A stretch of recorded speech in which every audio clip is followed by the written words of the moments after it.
The first is this, that no one, not one of us, can have more than one primary identity. So we all need to choose it intentionally and wisely.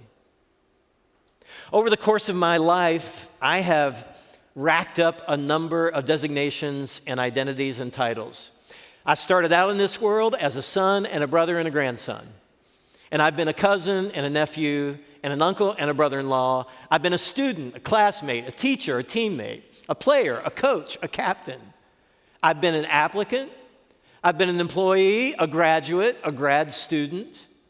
I've been a student pastor, a worship pastor, an elder, a preacher, a pastor, and a lead guy. I'm a husband, I'm a father, and God willing, in a couple of months, a grandfather. I'm a son-in-law, I'm a great uncle, and I thought of 2 or 3 dozen more identities that I could add to that list.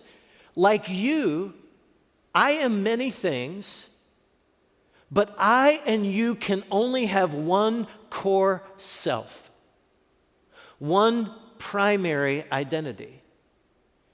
And it is one that we all have the power to choose. Look at what 1 Peter 2, verse 9 says about those of us who believe in Jesus and follow him. You are a chosen people. You are royal priests, a holy nation, God's very own possession. As a result, you can show others the goodness of God, for he called you out of the darkness into his wonderful light. Once you had no identity as people, now you are God's people. Now, the people that Peter was writing to, they had all kinds of identities like I do, like you do. But what he's saying is those all add up to nothing from an eternal perspective. God has given you an eternal identity as his people, his child.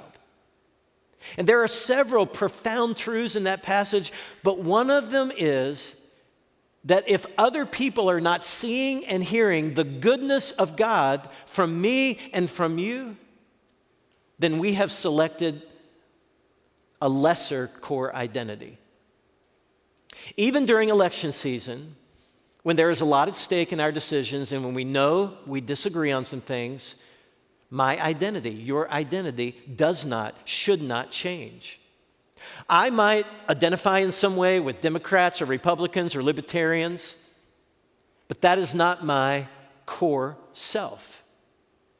My identity in the workplace matters, my identity with our family matters, but my identity in Christ matters most. Why? Because in eternity, being a Republican or Democrat or Independent or Libertarian will have no meaning.